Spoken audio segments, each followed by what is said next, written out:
Hey guys, how you doing? My name is Bryan DeAngelis. I work for the Nature Conservancy. I work for what's called our North America Oceans Program. I have been working in coastal habitat restoration for a long time. I started in about 2005, so I've been doing it roughly about 15 years. I work across a lot of different habitats. I spent a lot of time working on shellfish stuff. I've spent a lot of time working on salt marshes, river restoration, taking dams out so fish can get back upstream. And I'm fortunate enough to be able to work all over the country. But most recently, I've been spending a lot of time working on topics in the Gulf of Mexico, which I really enjoy a lot. I have a lot of fun working in the Gulf of Mexico, and I really like working for the GulfCorps program. I'm very fortunate to be working with Jeff and all the other people involved in the program. And where I've been spending a lot of my time is helping think through how we monitor our work and how we communicate that GulfCorps is a great program that's doing great things for Mother Nature and the Gulf Coast ecosystem. So what we're going to do today is we're going to do a reintroduction to all about monitoring in the GulfCorps program. And so this is a talk that I gave at the 2019 orientation back in September. And I'm going to give that same talk again today. But one of the things that I've done is that I've stuck some questions throughout that talk. And I want you guys to answer those questions. So as you go through this talk, there's going to be some slides with questions on them. And when you're done, or as you're going through the talk, I want you to answer those questions, and then you're going to submit them to me, probably through Google Docs, but we'll send you those instructions in a minute. The first question, though, is I want to hear about what's going on with you guys during quarantine. For me, quarantine's difficult for all of us, but there has been some silver linings. Spending a lot more time with my kids because obviously they're home from school. We're reading Harry Potter with my 9-year-old, so that's been fun. We're big Harry Potter fans here. And been able to do some projects that I've been wanting to do but haven't had the time to do. I'll show you one of them here. So you see that cabinet there? I built that cabinet and just finished it a couple days ago. So here's your first question. I'm going to share my screen now.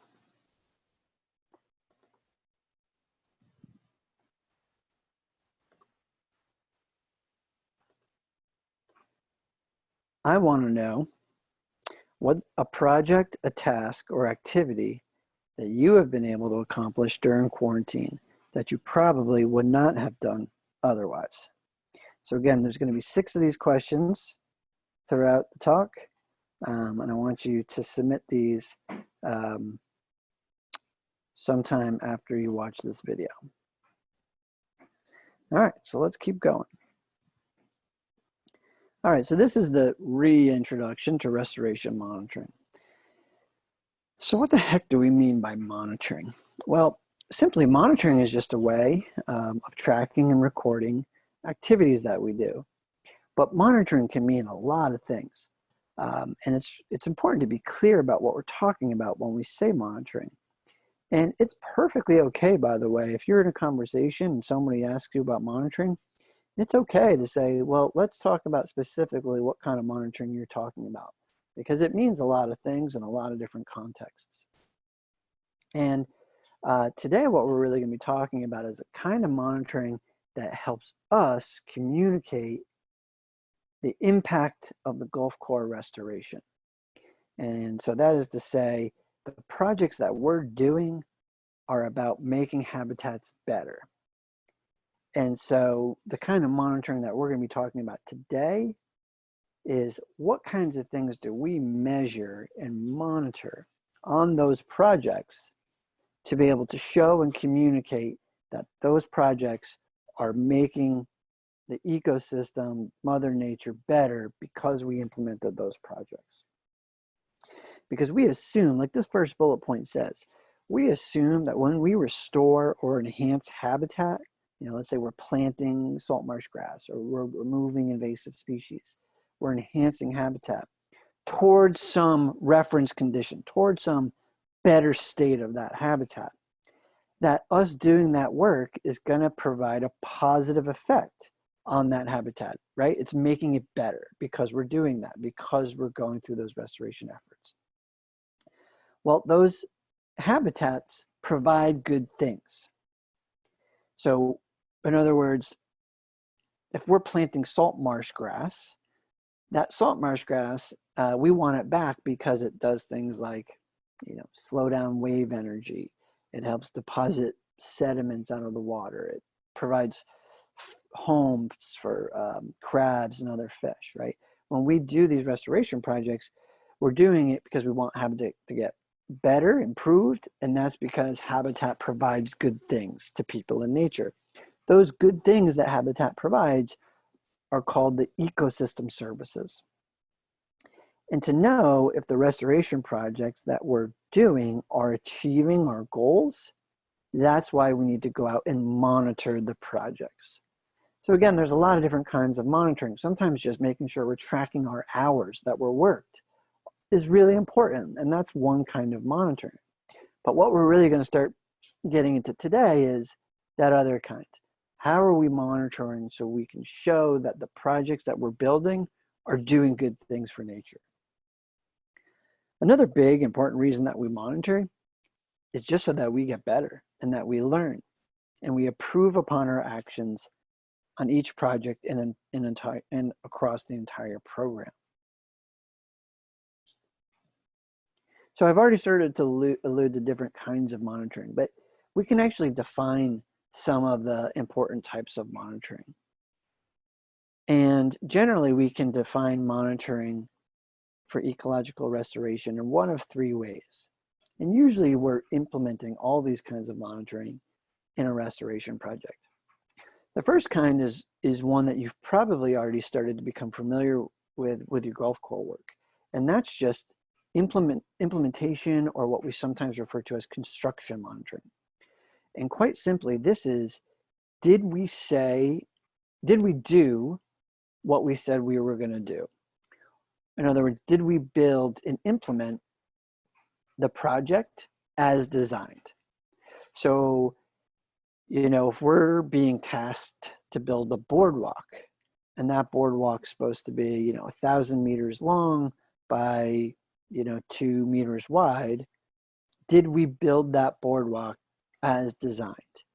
If we're supposed to be planting marsh grasses and we're supposed to plant it over an acre at 5 plants per meter squared, did we go out and plant to the specifications that we said we would? Did we build what we said we would? That's implementation or construction monitoring. It's relatively simple, but super important. The next kind of monitoring is called performance monitoring. This is a little bit more of what I was alluding to a minute ago. This is the kind of monitoring to assess whether the restoration goals and objectives are being met. So this is a little bit deeper than just, did we go out and do what we said we were going to do? This is the project actually doing what it's supposed to do in terms of its ecological performance?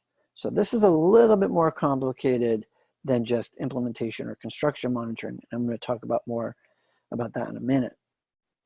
And then thirdly, monitoring for adaptive management. This is really in that tier of learning and getting better that I was referring to a minute ago. This is monitoring to inform our restoration management and to improve the design of future work. And not just of one particular project, right? Because we can do a project, we can monitor it, take that information and make that one project better, but we can also make the whole program better. Every time we monitor a project, we make sure we apply that new information to the whole program, and then the whole program improves. So I mentioned objectives a minute ago. What are we talking about when I talk about monitoring for restoration objectives? Well, it's really important that before we even get started doing a restoration project, we know why we're doing it. Why are we doing this anyway? Why are we removing these invasives? Why are we planting these oysters? What are our objectives here? Doing this is super critical because it helps us sharpen our thinking about what we're trying to accomplish. And as far as monitoring, knowing our objectives and knowing what we're trying to accomplish then helps us decide on what the most important things to measure are or to monitor. Those things that we're going to pick to measure, we often call our metrics. These are the ways, our metrics are the ways that we're going to judge whether the project is delivering on what we wanted it to deliver on. And so that's another way of saying our performance. And so sometimes we call our metrics our performance criteria. So what the heck am I talking about? Well, it's not as complicated as it sounds when we just look at some examples. Here in this blue table, we've got a couple of examples that I think will make more sense to you. So let's pretend that we're planting some salt marsh vegetation, right? We can all visualize that. Well, the objective of the restoration project then is then going to be to promote the establishment of native salt marsh vegetation through the planting of Spartina alterniflora. So that's our objective. Well, we need a way to measure that project's successfulness, its performance. So a performance criteria may be the average amount of live Spartina is 66% over the area. So in other words, after 5 years, is there 66% ground cover or more of Spartina? That could be a way of measuring that project. So that would be our performance criteria. So we have an objective, and then we have a way of measuring it. Let's think of another example. We do a lot of invasive work in the GulfCorps program. So an objective of a restoration project may be to reduce invasive species plant cover within the project area. Pretty simple, right? We can all visualize what that looks like. Well, what would be a performance criteria? What would be a way to measure that? Well, it could be the invasive plant cover in the project area is less than 5% by the second year. So in other words, by the second year after restoration, we want the percent ground cover of that invasive to be 5% or lower, right? So now we have a metric or a way by which we're going to measure our restoration project. What about a third example? Let's say we want to increase the access to the interior of a nature preserve by constructing a boardwalk. Well, we can all visualize that. Pretty easy to think about building a boardwalk to get more people into the preserve. What might be a performance criteria for that? Well, increasing the annual number of visitors who access the trail by some amount, let's say 50% by the end of the first year.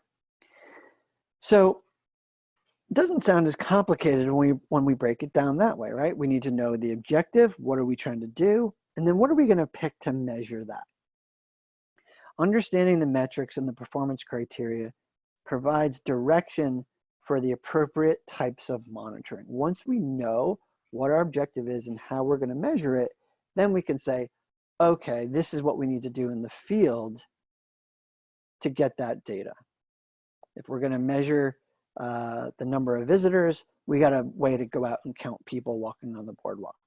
If our performance criteria is the average amount of Spartina, well, then we got to figure out a way to go out there and count Spartina. So it helps us focus down on what the appropriate types of monitoring are. And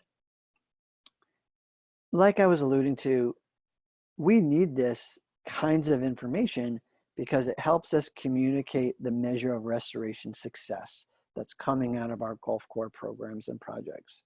and it informs how we adaptively manage our restoration to improve our outcomes. If we're not getting the amount of Spartina that we thought we were supposed to get, well, what are we going to do? We got to make some adaptive improvements to make sure that project hits its performance criteria. If we didn't go out and monitor, we wouldn't be able to make those adaptive improvements.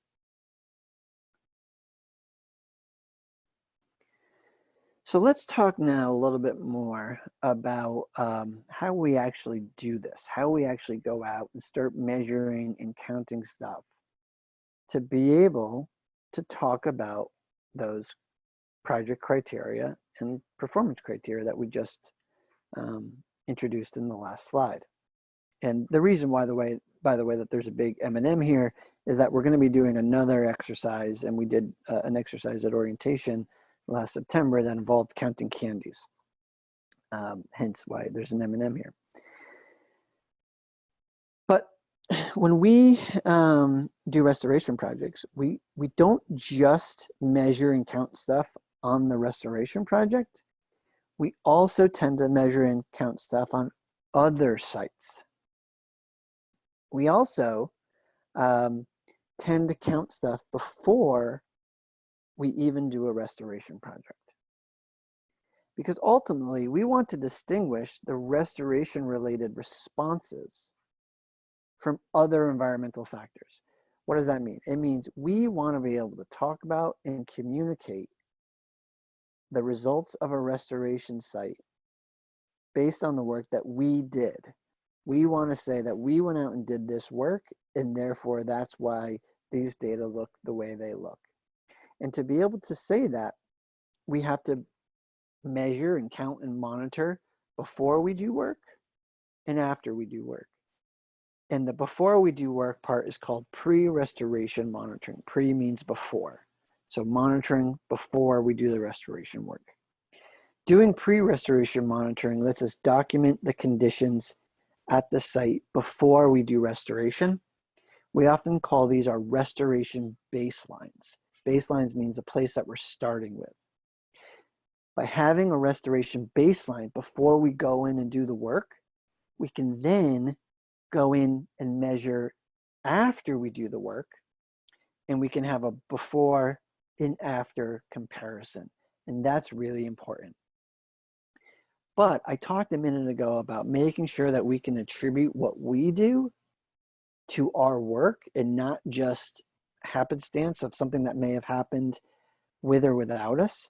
And the way that we do that is that we measure other sites at the same time.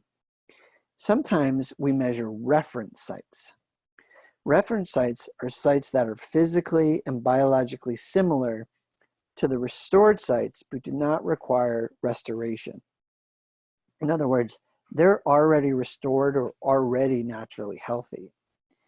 These reference sites provide a benchmark or a reference, hence the name, of how much progress we need to make on our restoration site to achieve adequate restoration. So what am I talking about?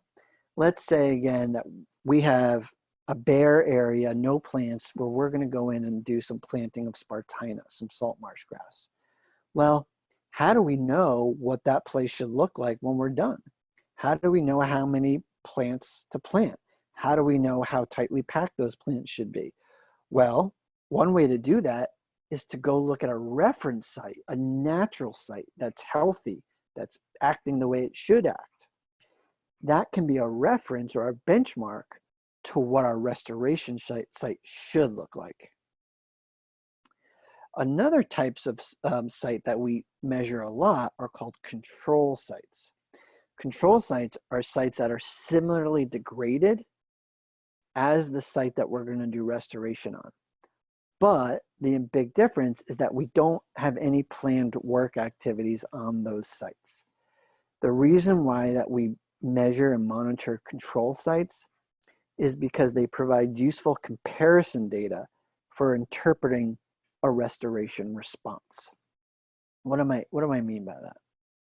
Well, let's look at this graph, okay? We have abundance of something here. Abundance means the amount of. So let's say we're looking at the amount of Spartina grass. And the amount of Spartina grass is dependent on the amount of time that goes by. Here we have time on the x-axis in months. We've got the start of, and then 10 months later, 20 months later, 30 months later. So look at this top line, the one that runs across the top of the graph. And notice that it says reference near that line. And that's because this data is representing a reference Spartina marsh. And notice that the abundance of this reference Spartina marsh is high because that's a natural healthy marsh. It doesn't need restoration. That's going to be a benchmark or a reference point of where we want to get our restoration site to, where we want it to go. But then look at these other two lines down here at the beginning of the graph, before restoration. Our control site and our restored site are both very low in abundance before restoration. Our control site, let's say these are both just bare, muddy areas. Our control site, because we don't do any work there, it stays pretty low abundance, right? If we track that through all the 30, 40 months, the control site never gets higher Spartina abundance because we never do any work there. The restored site, on the other hand, is low in abundance like the control site until we do the restoration, and then it starts to increase in abundance because we went out there and planted Spartina plants. And then, ideally, if things go well, the restored site maintains an abundance level of Spartina grass that's up there up towards the reference site. And we would continue monitoring to make sure that those abundances of Spartina grass stayed high. So that's where what a reference site, a control site, and a restored site looks like and how we use them and compare them to each other. So here's your second question of the day. Explain to me, what is the point of monitoring at a control site? So based on what you just learned, explain to me in your own words, what's the point of monitoring at a control site?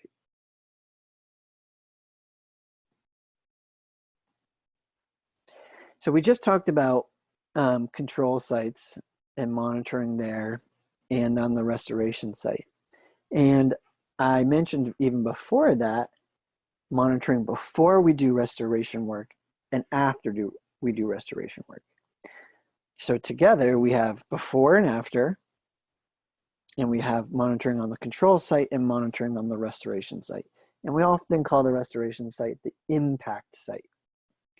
So if we combine all that together, we can do a restore control comparison before and after we do the restoration work, or what's known as a before after control impact monitoring design.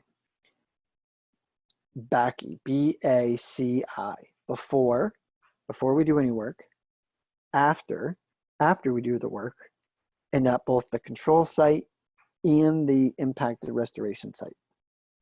Before, after, control, impact. The BACI design is a really commonly used monitoring design that allows us to really be able to look at the impact of our restoration based on everything that I was just saying in the previous slides. We can look at the impact of our restoration by looking at what the site looked like before we came in and did work, and then we can compare that to what the site looks like after we came in and did the work.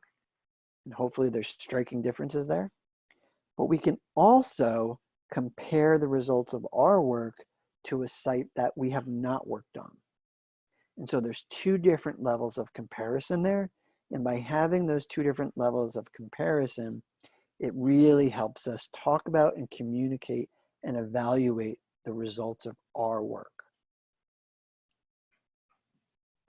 Here's your next question.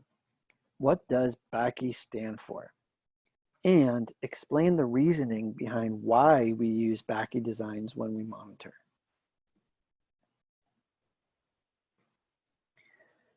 Okay, so we've talked a little bit about the importance of monitoring and why we're monitoring and what we're trying to measure. But now we got to talk a little bit about our skills that we need to actually go out into the field and monitor for all the reasons that we've been talking about.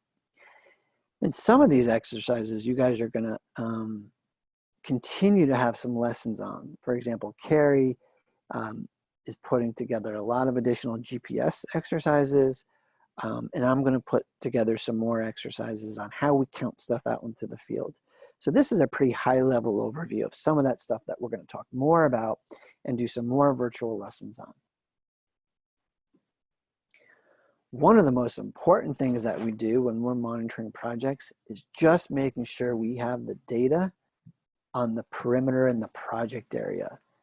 What are the boundaries that we're working in? And we got to make sure we use our terminology correctly when we're talking about this. The project area is the total area receiving continuous active restoration treatment. And if you notice, look at this figure. We've got two lines. We've got a red line and a green line. The red line is the entire project footprint. And notice that the entire project footprint actually has 3 different project areas inside of it. And the reason why it's broken up like that is because in this example, we're not going to do restoration outside of those green lines. And since we're not doing restoration outside of those green lines, we wouldn't want to call that whole red outline our project area, because it's not. It's our project footprint. We're working within this big red polygon, but specifically where we're implementing restoration is inside the green polygons. And so it's really important to distinguish your project areas versus your entire project footprint. So how do we do this? Well, the best and easiest way to do this is with just using our GPS units. Delineating these perimeters, whether it's the project footprint and or the project areas, can often be done with just continuous measurements while walking along the perimeter of these boundaries. The more GPS points you can get, the better. You can't go wrong by collecting more. And then entering these into mapping software. And with GulfCorps, we often use Google Earth, which is real user-friendly, and you guys will be learning a lot more about. Another really powerful monitoring tool is photo monitoring. Pictures tell 1,000 stories. But I want to make an important point. There's taking pictures, and so we're documenting us out on these projects, and we're documenting us doing work, and we all have big smiling faces. That is all really important. But photo monitoring for the purposes of monitoring is a little bit more systematic than that. And by that, I mean, we can't just go out there and start snapping photos. These are very specific photos taken at the same places in the same way over and over and over again. And the reason why we make sure we do it that way is because we have to be able to compare. Remember BACI, before, after, control, impact? We want to make sure we can compare a photo we take before we do restoration with a photo we do after restoration. We want to be able to compare a photo we take on the restoration site with a photo we take on the control site. So how do we do that? Well, we always make sure we go back to the same photo point. We make sure we're holding our cameras at the same heights. We make sure we're shooting our photos in the same directions. So photo monitoring is a repeated photography of an area of interest over a period of time with photographs taken from the same location and with the same field of view. That means like same direction, same height, same thing we're shooting as the original photo.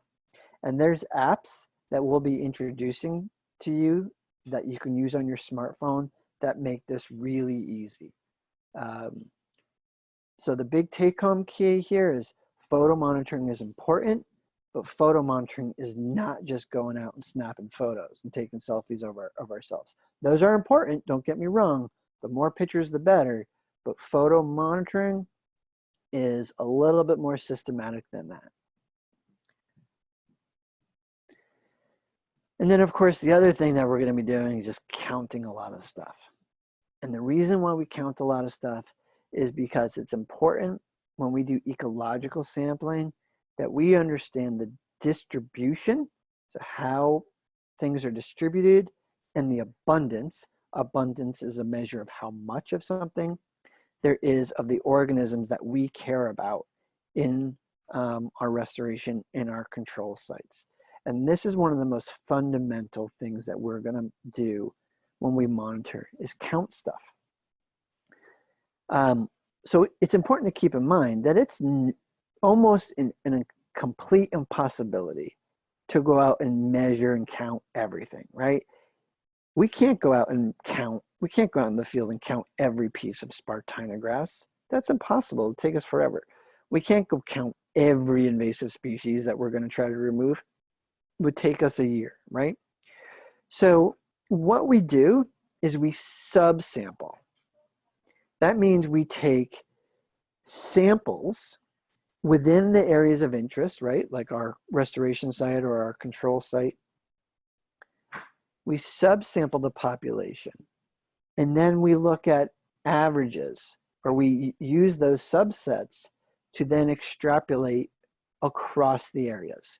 So this would be akin to say, let's say a doctor is taking a white blood cell count in your body because they want to determine, you know, if you have mono or something, right? A doctor can't count every white blood cell in your body. That's ridiculous. It would take forever.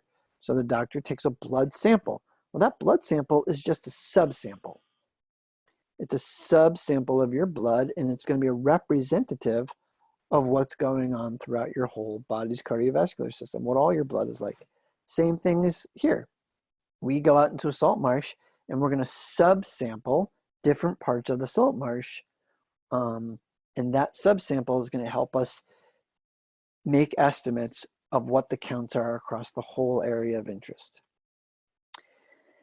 Since, though, there's a lot more variation in Mother Nature, it's necessary to sample enough to adequately represent the variation.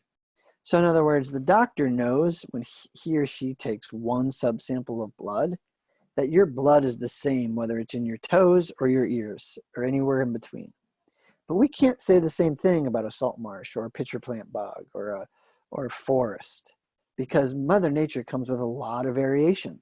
So we can't just go out and count once, because 10 feet away, it might be very different. So we have to do multiple subsamples to adequately account for that variation that exists naturally in nature. And we want our samples to be representative of the population as a whole. And to do that, we take more than one subsample. We take a bunch. One of the things that we count in GulfCorps a lot is trees. And there's few ways of counting trees. One, simply just counting the number of trees. But trees vary, right? They vary in how closely packed they are, right? That distribution I was talking about before. They vary in their height and how big around they are. So foresters have come up with a systematic way of measuring the number of trees on a site. That means that it's a common metric or a common way of measuring things. So there's a common language, if you will, across projects where we are concerned about trees, and that's called basal area. And basal area is the average amount of an area, usually it's in acres, occupied by tree stems, right? The trunks of the trees. It's a volumetric measure, And the way we get it is we take the total cross-sectional area of all the stems in a stand measured at breast height. And then we express that as a per unit of land area. So in the area of interest where we're monitoring, we walk up to those trees and at our breast height, we measure the distance around the tree. And we do that for all the trees in the area that we're measuring. And then we convert that as the average amount of area that the trees are taking up across that acre. And that's called basal area.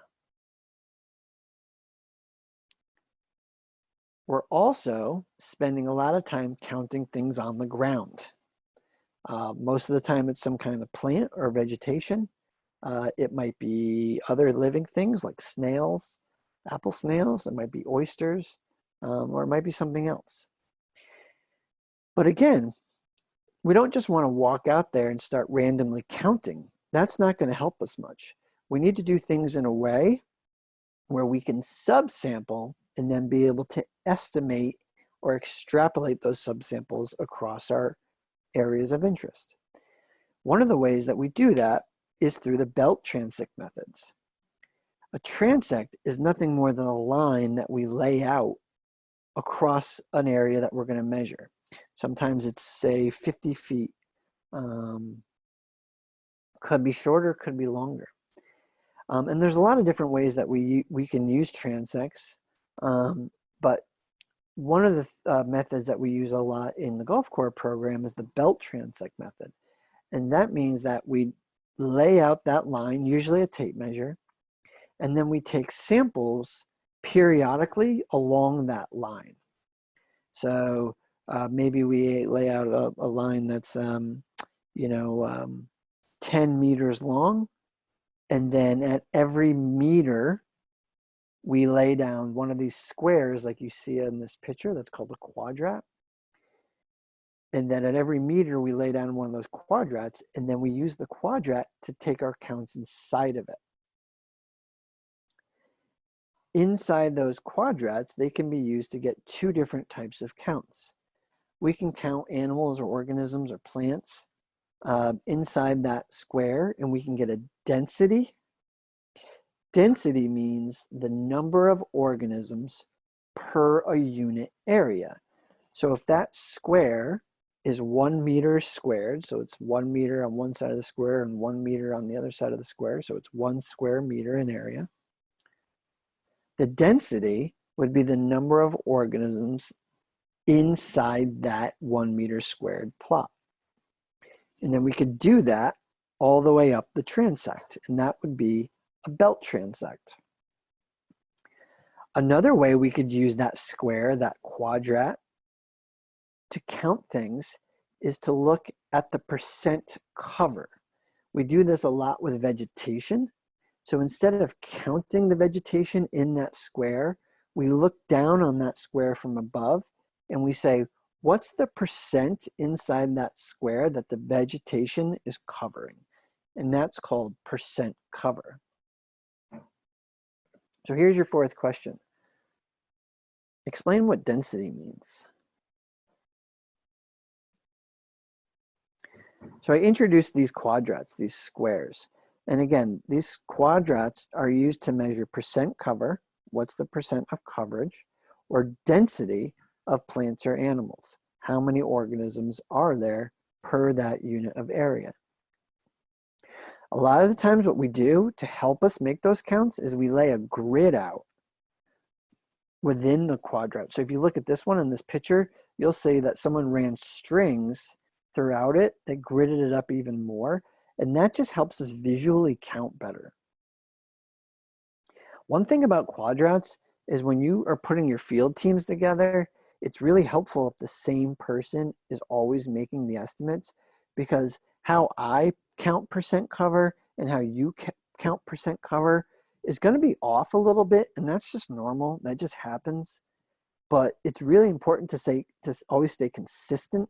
So if you're always using the same person making the estimates, the data stays a lot more consistent. So here's an exercise I want you guys to do. We have two different quadrants, one on the left and one on the right. I want you guys to take a minute and estimate the percent cover in both these quadrants and write down your estimates. Write down what you think the one on the left is and what you think the one on the right is.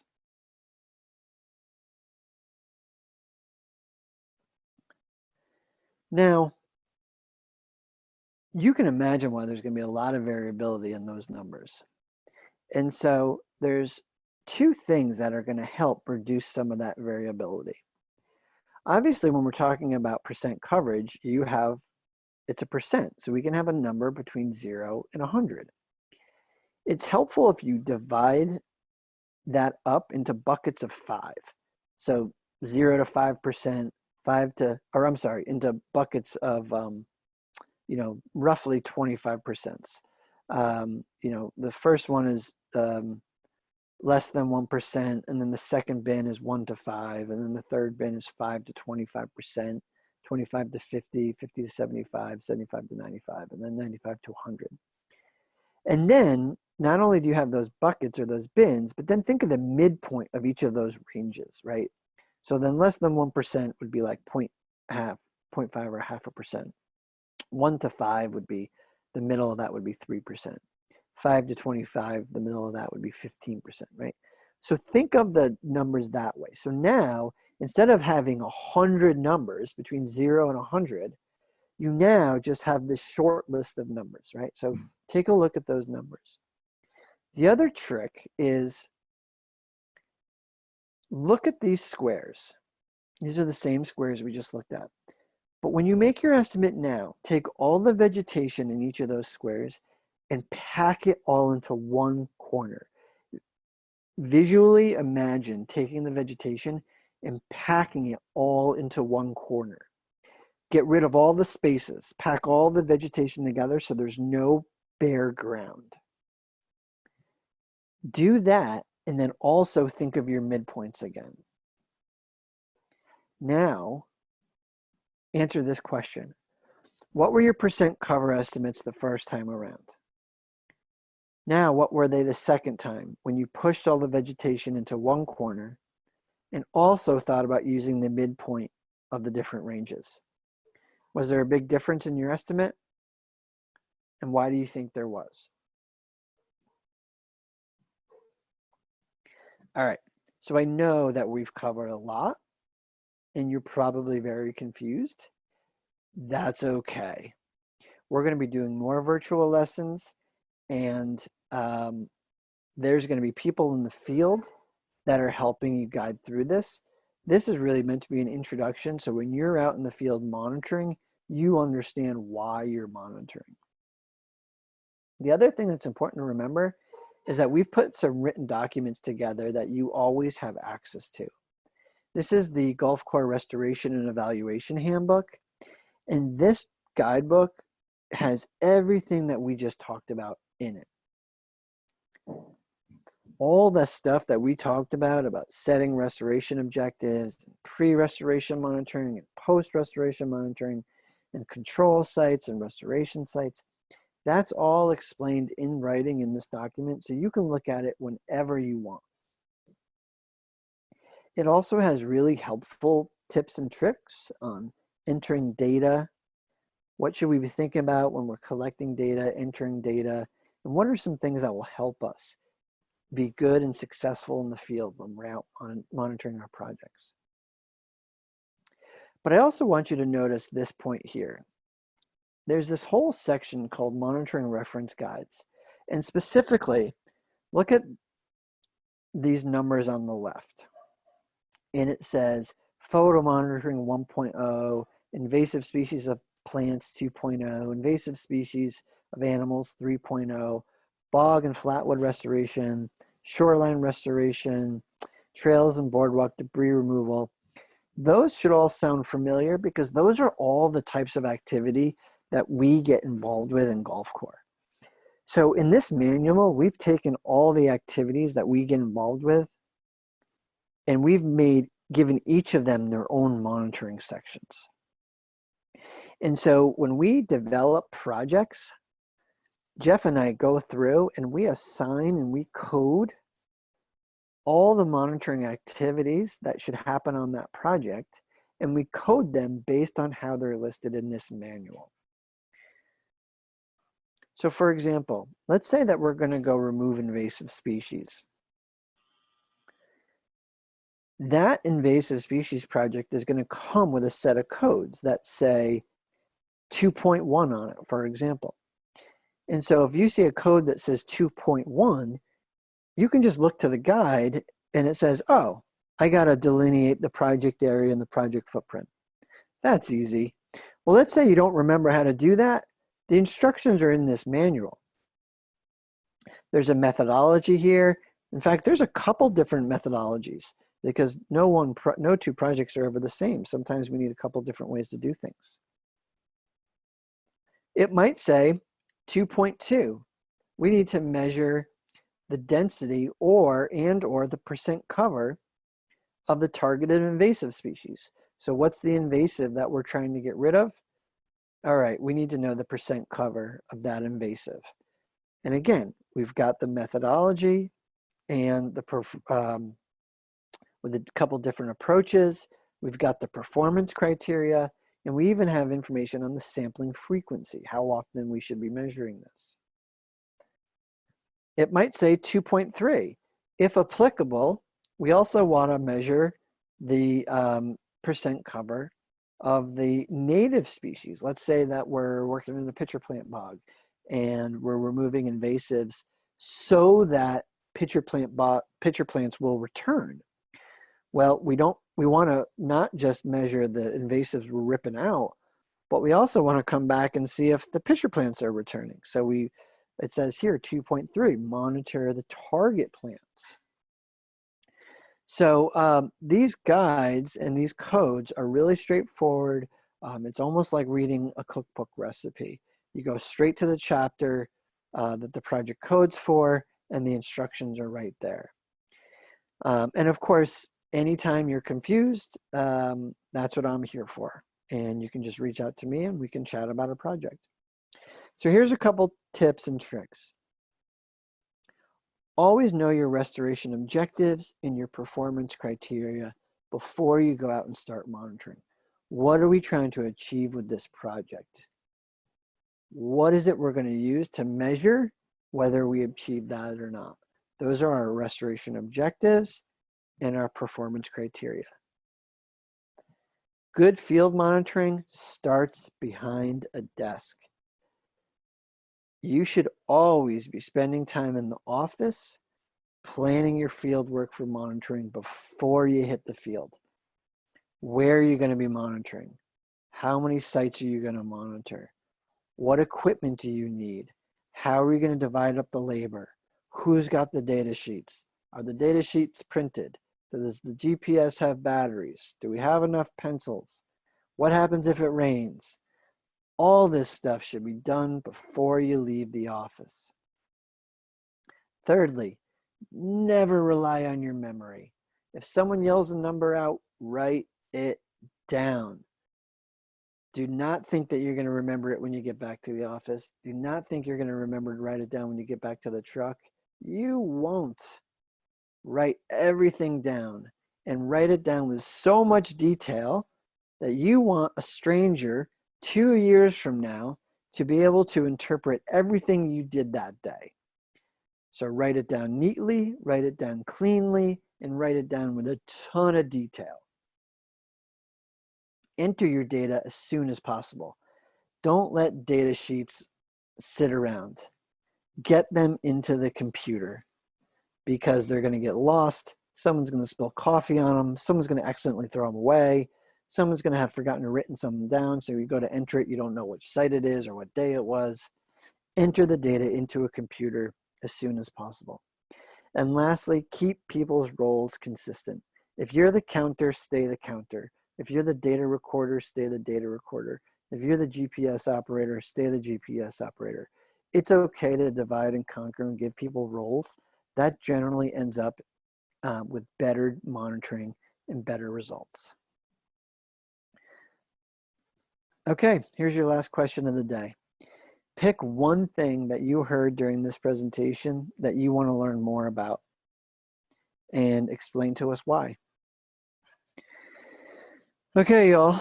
Thanks for being here. I hope you enjoyed this. I hope you guys learned some stuff. I'm looking forward to hearing your answers back. And we'll talk to you soon.